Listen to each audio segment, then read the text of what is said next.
Good morning guys. Eto na naman tayo, luto time para sa ating tanghalian. So, eto nga, sabi ko 'di ba, mag-iigado ko. Igadong Bicol style. May carrots, gabi, tapos yun, sili, lahat-lahat ng kailangan. Sa margarine natin lulutuin. And wala lang siyang atay kasi ayaw nila ng may atay. Hindi rin lahat nakain, sayang lang, tinatabi lang din nila. So pure lang na laman. Loin, ganon, may laman. Ewan ko ano bang pigi ba? Ewan ko tawag dito, loin ba? Basta yun. Tapos ganyan. Prepare ko na siya lahat para mamaya luto-luto na lang. Okay, so let's cook. So, luto time. Tayo nang magluto ng ating tanghalian. Kailangan na nating magluto. Andiyan na yung ano ko, yung sound ko. Na-late na ako, nauna na siya sa akin. Na-late na ako sa pag... Ay, ano yun? Ay, naku, sarado na naman pala yung gas ko. Okay. Nauna siya sa akin ngayon. So, ayan. Nag-start na tayo magluto ng ating igado.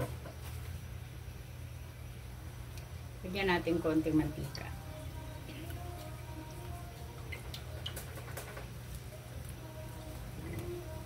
Napasapa yan, no?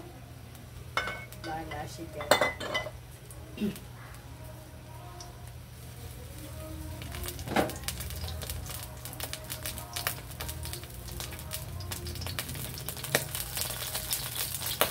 Ay, hindi ka na bahala. Tumatalpak pala. Ang ating saluto na rin.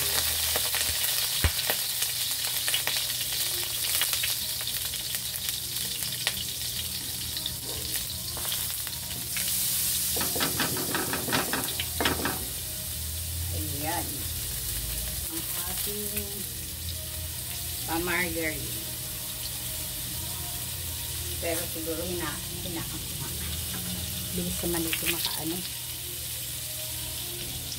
Okay. Bawang. Siyempre, always, sutay-sutay na naman tayo. Ganun lang naman. Ayan, pabawang-bawang muna tayo.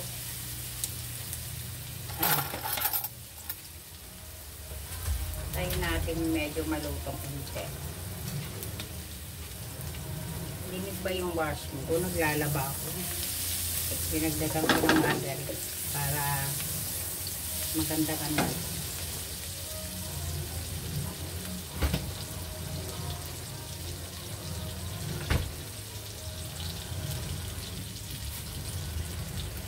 Ang ingay ng ating basur, ang ating basurero, kanta ng kanta.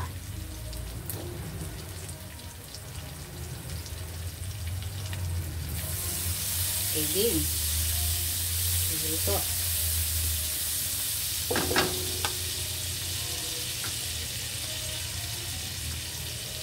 Then, ang ating sibuyas.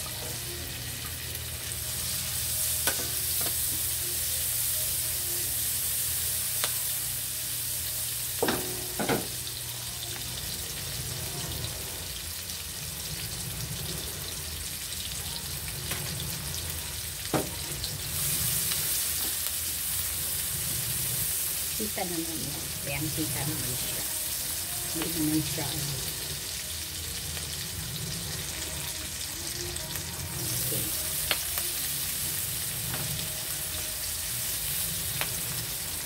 Ayan, tapos ilagay natin ang ating tomato sauce. Igisa natin ang ating tomato sauce. Ayan.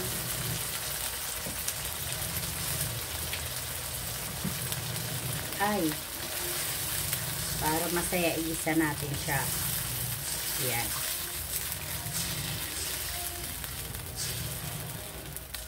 Okay.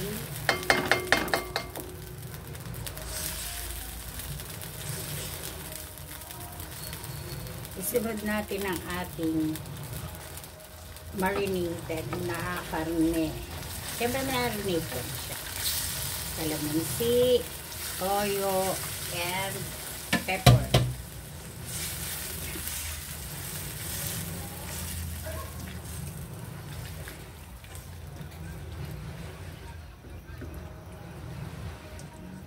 Ayan siya. Mukhang daming tomato sauce. Ganun talaga. So, ayan siya. Medyo palutuin natin siya ng konti before maglagay ng mga vegetable. So, mamaya na ulit. Ayan, medyo malambot na siya. Lagay na natin ang ating carrots. Lagay na rin natin ang ating gabi. O, diba, puro extender to. Hindi naman. Okay naman.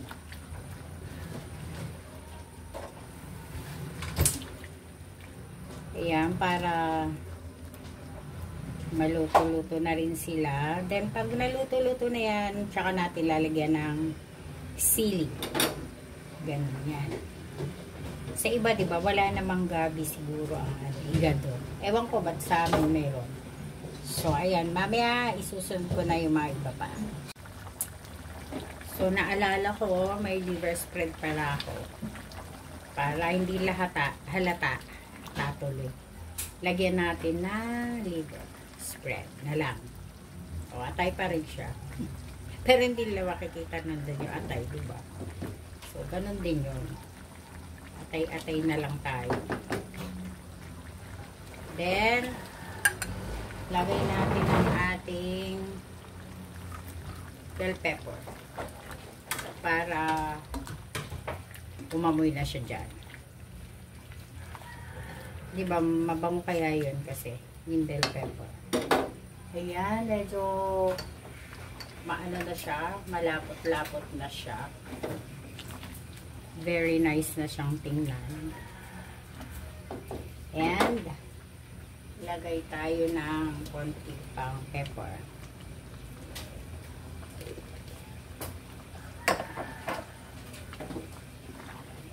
O, diba? O, malapit na siya. Konti na lang, konti na lang. And, malambot na siya. Lagay na natin ang ating pang final na sili. So, ayan. Diba? Pag naluto ng konti ang sili, okay na. Tinimpla ko na rin siya. Masarap na rin. Pwede na. So, ayan ang ating ulam for our lunch. Salamat again.